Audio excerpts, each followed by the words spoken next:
हे देवर्षि, जिस प्रकार यदि कोई व्यक्ति उधार लिए हुए धन को यदि अपनी संपत्ति मानेगा तो बहुत शीघ्र कंगाल हो जाएगा। यही तो विधि का विधान है महादेवी। जो दूसरे को दुख देकर हंसता है, होनी उसे दुख देकर 100 बार रुलाती है। इसलिए दूसरों को दुख देने से पहले इतना अवश्य सोच लेना चाहिए कि यदि इसी दुख का वज्र अपने सिर पर गिरे तो क्या होगा। महादेवी, जिस प्रकार बिच्छू को यह ज्ञान नहीं होता कि उसका डंक केवल किसी और को नहीं स्वयं उसे भी चुभ सकता है, उसी प्रकार एक दुष्कर्मी को भी यह ज्ञान नहीं होता कि उसका दुष्कर्म स्वयं उसे भी हानि पहुंचा सकता है। महादेवी, मानव का जीवन शांत और सुखी बनाने के लिए ईश्वर ने उसके मार्ग में सहस्रों दीप जलाए हैं। उसके पास वेद, शास्त्र और अनेक अनेक धर्म ग्रंथ भेजे हैं जिनमें जीवन के सिद्धांतों का वर्णन किया है, जीवन की सीमाओं की परिभाषा लिखी हुई है। महादेवी, जब कोई राजा या कोई सत्ताधारी वर्ग इस भ्रम में पड़ जाता है कि वो केवल एक राजा है, एक स्वामी है, और ये भूल जाता है कि वो प्रजा का सेवक है, प्रजा का रखवाला है, जब सत्ताधारी वर्ग सिद्धांतों को प्रतिबंध समझकर और सीमाओं को रोक समझकर उन्हें तोड़ने का प्रयास करता है तो वो निरंकुश बनने लगता है, और तभी सारी उलझनें उत्पन्न होती हैं। महादेवी, मैं मानव जीवन की उस विडंबना के विषय में विचार कर रहा था कि मानव कभी कभी बनना कुछ चाहता है और परिस्थितियां उसे कुछ और ही बना देती हैं। जब पीड़ित और आतंकित वर्ग की पीठ पीछे हटते हटते दीवार से लग जाती है महादेवी, जब उनके लिए और पीछे हटना संभव ही नहीं होता, तो फिर वो अपने प्राणों की रक्षा करने के लिए आगे बढ़ जाते हैं। क्या आपका संकेत रेणुका पुत्र राम की ओर है? हाँ महादेवी, देखिए ना, मेरे इस अंश ने प्रथम बार पूर्ण मानव के रूप में जन्म लिया, और वो भी एक विद्वान, एक गुरु, एक आचार्य के घर में, एक सुशील नारी की गोद में जन्म लिया। उसके रूप में मानव समाज को एक विद्वान, एक गुरु और एक आचार्य भी मिल सकता था, परंतु परिस्थितियां उसे योद्धा बनने पर विवश कर रही हैं महादेवी। उसके हाथ से पुस्तक छीनकर उसमें शस्त्र थमा रही हैं। जो दोनों हाथों से ज्ञान लुटा सकता था महादेवी, उसके दोनों हाथों में धनुष और बाण पकड़ा दिए परिस्थितियों ने। सत्ताधारी वर्ग की निरंकुशता दमन को जन्म देती है।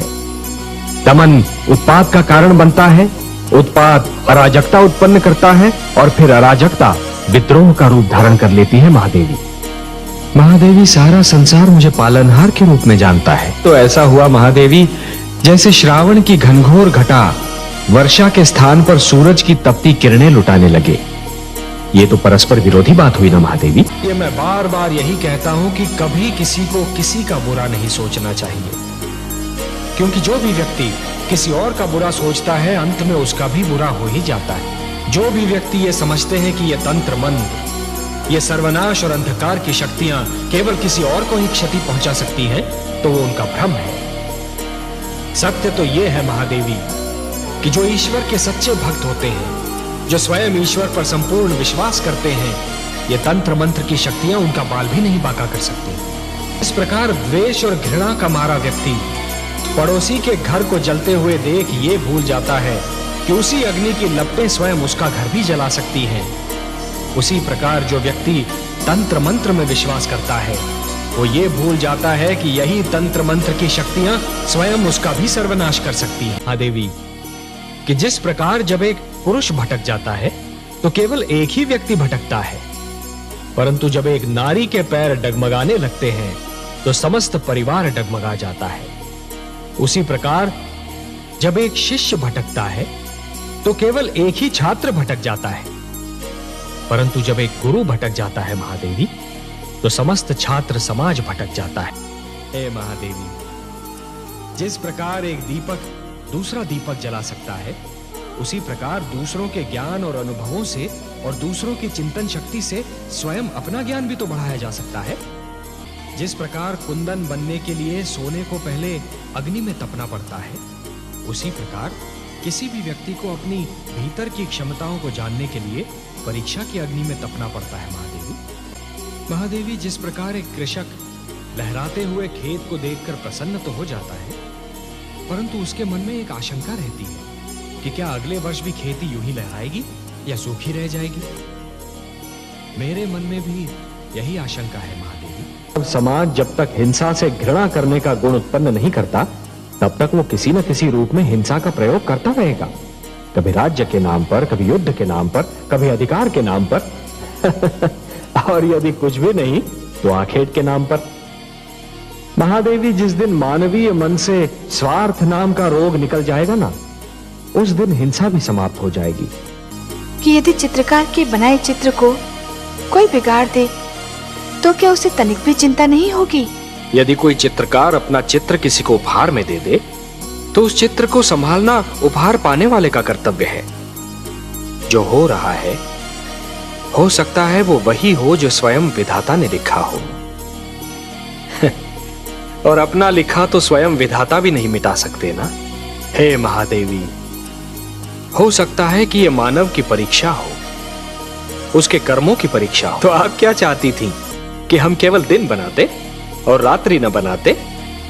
फिर मानव को अंधेरे उजाले का अंतर कैसे जान पड़ता? विष न होता तो अमृत की महत्ता कैसे जानी जाती? पुष्प के साथ कांटे न होते तो पुष्प के सौंदर्य को कौन जान सकता?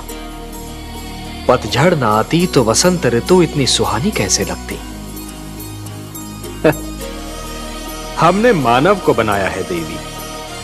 मानव इतिहास को बनाने का कार्य हमने अपने हाथों में नहीं रखा, वो तो उसी पर छोड़ दिया है।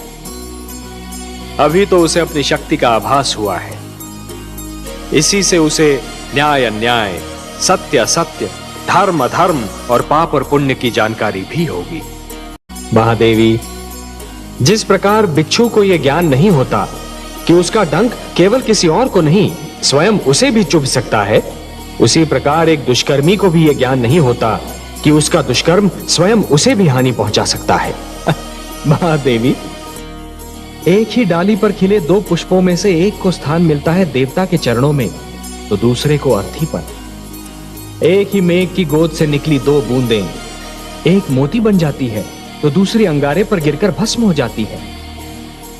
यह सब फल होता है इस सत्य का कि किसे कैसी संगत मिलती है। सत्य कहा आपने महादेवी, सत्य कहा। और इसीलिए माता पिता को सबसे अधिक ध्यान बाल्यावस्था में संतान के चरित्र निर्माण पर ही देना चाहिए। जिस प्रकार जब जल माटी को गीला कर देता है तो माटी में से सुंदर अंकुर फूटते हैं, उसी प्रकार जब भक्ति मन को उदार बना देती है तो मन में सुंदर विचारों का जन्म होता है। महादेवी, जिसके मन में खोट नहीं होती वो स्वयं को भी सच्चा समझता है और दूसरों को भी, और जिसे अपनी भूल का विस्मरण होता है उसे उसका दंड अवश्य मिलता है। इतिहास रचा ही इसलिए जाता है महादेवी कि आने वाली पीढ़ियां ये देख सकें कि उनके पहले की पीढ़ियों ने क्या भूल की और वो उस भूल को ना दोहराएं। यदि दोहराती हैं तो दंड पाती हैं, दुख झेलती हैं।